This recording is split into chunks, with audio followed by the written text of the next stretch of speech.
Hey, what's up? I'm Tyler Wysong. Have you been trying to learn to sing in your mixed voice? Maybe it feels a little bit like shooting in the dark. You don't really ever know for sure if you're doing it right or if you're doing it wrong. Or maybe you're even at the point of where you're just like, man, I give up. I'm done trying to figure this out. If the answer is yes to any of these, don't worry. I got your back. In this video today, I'm going to show you an objective breakdown of the vocal registers, including mixed voice. And I'm going to do that by using a spectrogram. This is so crucial and it's such a game changer, so that way you can make the mixed voice an objective target that you can actually hit. After the breakdown, I'm going to show you an amazing exercise that is going to hopefully help you find your mixed voice today. Let's go. Okay, so first what we're looking at are these harmonics. I won't go into much depth on this, but these are the harmonics. 1, 2, 3, 4, 5, 6.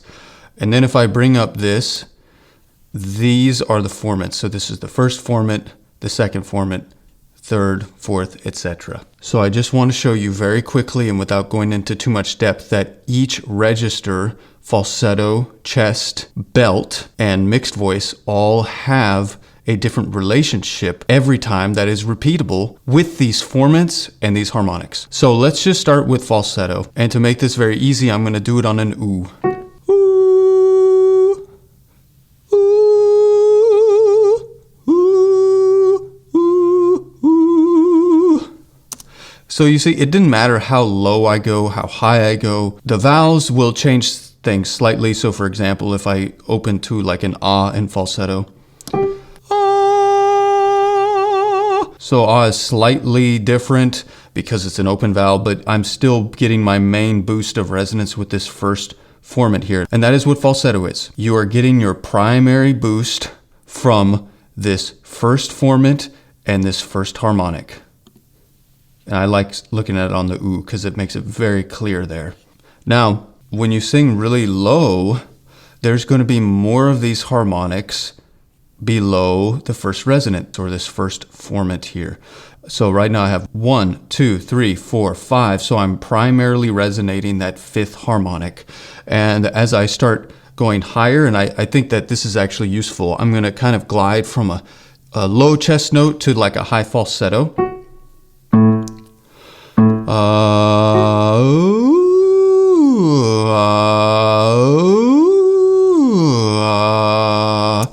So you can see these harmonics just shifting up and down, shifting up and down.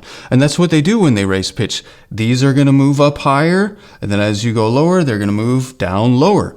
Now, here's where the pitfall happens. Here's the pitfall, but also the solution. There comes a point where this second harmonic seems to get locked with this first resonance. And we try to just track that higher and higher and higher. Or we realize we can't, and so then we go, oh, and we just flip in the falsetto. There is a solution. I'm going to show you that, and I'm going to give you a great exercise in just a minute. But I want to show you kind of what the pitfall would look like, so you get a visual, but also how it sounds when you do it. And then I want to show you the solution and how that looks. And then after that, I'm going to give you an exercise so that way you can start developing this in your own voice. So here's what it looks like when I get a huge spike on this second harmonic and when I start tracking here. Okay.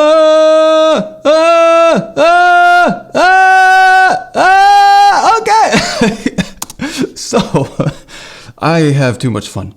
But you can see now, it's not...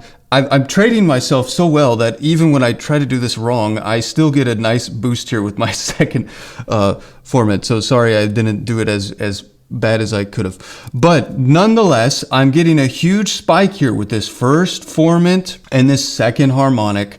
And at least the way I think about it, this is trying to belt. This is tracking. And the only way to keep raising this first resonance is to open your mouth as wide as you possibly can. That is a solution. But eventually, that won't raise it anymore, so you have to keep narrowing and shortening your throat or raising your larynx. And if you do that too much, your voice is not going to like it. It's not going to be sustainable. You can do it every now and then. But if that is your only thing you can do, you're in trouble. So you've seen what chest voice looks like. You've seen what it looks like when you start taking it up higher. And now I want to show you what it looks like when you mix. And when you hand off to the second formant or that second resonance, those are the same thing, formant and resonance. When you hand off to that, I want you to see what that looks like. So it looks like this. Whoop! Whoop! So I did it straight tone because people always say, well, you do it with vibrato. Can you do it straight tone? Yes, clearly I can. So look at, here we go. Here's the first harmonic. Here's the second harmonic. And you notice that this first resonance is between them. That's the key right there. You have to learn to let go of this second harmonic, this blatty yelling one. If you take it too high, it sounds good down low in its proper place, but not up high like this. It would be next near impossible. And the key, handing off to this second formant like this. Because of the pitch I'm singing, which is A4, I'm resonating the third harmonic because that's where my second formant is near this third harmonic. And that's why it's just way more efficient. It's way more efficient to just hand off to this than to try to go, it just like try to drag this all the way up. So this is about efficiency. This is about objectivity. Okay, so now I want to give you an exercise that is going to help you achieve this objective result, this like actual thing. Now, is everybody going to view, and when I say everybody, every other vocal pedagogy, every other voice teacher, are they all going to view it the exact same way as me? No, probably not. But I have a very specific approach and a very objective approach. And if you want to learn to do it the way that I think about it, then you don't have to guess. You can know if you're doing it right if you measure yourself on a spectrogram. But you can learn to hear these things too. You can learn to perceive these things too. So I want to give you an exercise right now that's going to help you do this. So what we have to understand is if we're going to let these harmonics move through that formant like you saw and hand off to that second one, we need our larynx and our vocal tract to be what I like to think of as passive. It's passive but stable. You don't want to be rigid and like, ooh, hold anything like that. That's completely useless. But you need this to be passive and not tracking. Yeah? That probably makes more sense now that you've seen the spectrogram, hopefully at least. So check this out. There's muscles underneath your chin. They have two purposes. Their primary purpose is to raise the larynx for when you swallow. And it's the digastrics, the mylohyoids, and I think there's another one I'm forgetting. But they raise the larynx. They also have a dual purpose or a secondary function, which is to open the mouth or open the jaw. When you use them to open the jaw, they've already fired and they have a much harder time, if not an impossible time, raising the larynx. So what we're going to do, we're going to take our knuckle and you're going to put it between your teeth. And the tip of my tongue is in contact with my knuckle in a relaxed way. I'm not pushing it into it. It's just touching it. And then we are going to just sigh. Like it's a long day, like that. I would encourage you not to do this. Start with a glottal, because that's gonna end up tracking that second harmonic. It's gonna end up taking you more into press phonation. So one thing with mix, we need stability and we need flow phonation. So think of like an invisible H. So not ha, but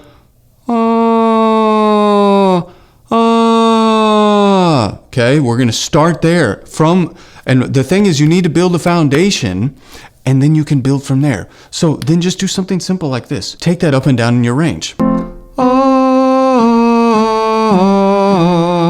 One thing I notice immediately is my voice jumps up in my head.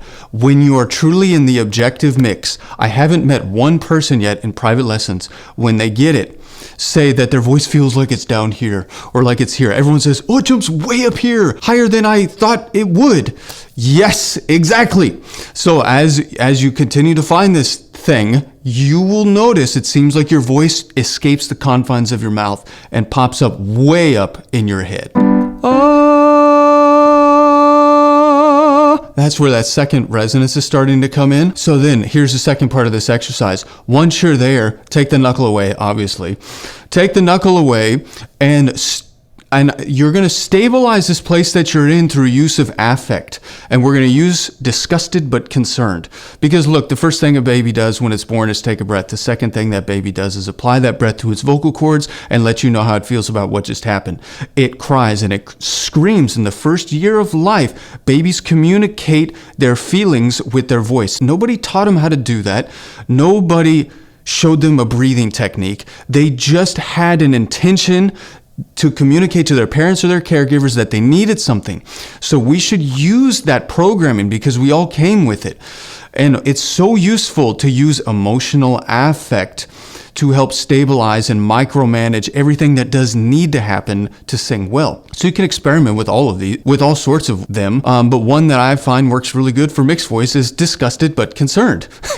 So it's this kind of thing. Oh, someone get me out of this mess. I don't like this. You see right there what I'm doing. I know it's kind of ridiculous, but if I say, if you ask me how I'm doing, I would say I'm doing just fine. Someone get me out of this mess. I'm in mixed voice, and it feels very easy, very comfortable. I could do a Tyler Wysong classic, which is of course not my song. It's Michael Bolton. Bolton, you're incredible. But let's do it like this. This is how I would work it in, like this. Oh, right there. And then maybe I'd say, when a man loves a woman, let's take it up a little higher. When a man loves a woman, so it'd be like that. And I'm being absolutely ridiculous. And I know that there's probably going to be like haters. That's okay. I love y'all. I never send hate back. I only send love back.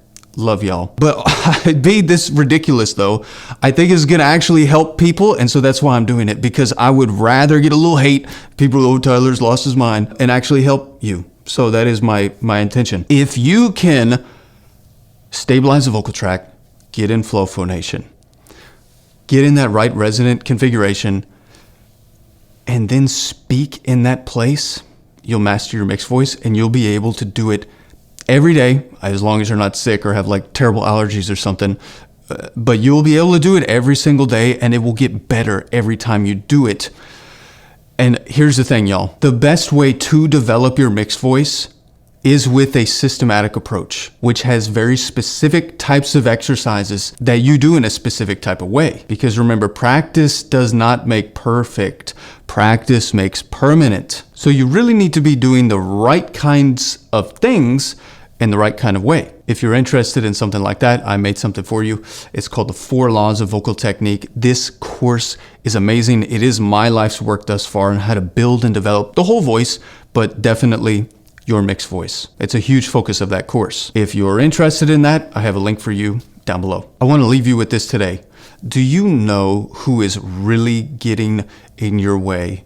Do you know who is really holding you back from your potential as a singer and as anything that you want to be in life? It's not me. It's not this other person on YouTube. It's not your parents. It's not your teachers. It's not your spouse. It's not your girlfriend. It's not your boyfriend. It's not your brothers or your sisters or your friends. It's you. You're the one getting in your way. But the beautiful thing and the beautiful secret to this is you are also the solution.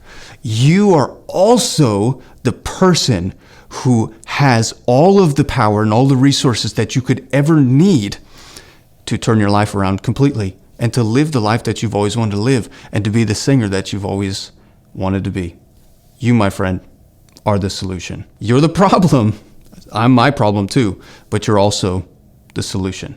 Hang in there. Don't stop 1 minute before your miracle, and don't stop searching when you're 3 feet from gold. I have a feeling you might be. Hang in there and keep up the good work. If you like this video today, make sure you give me a like. And if you haven't yet, come on now, hit that subscribe, join the family. That way you'll be notified when I release more videos just like this one. Until next time.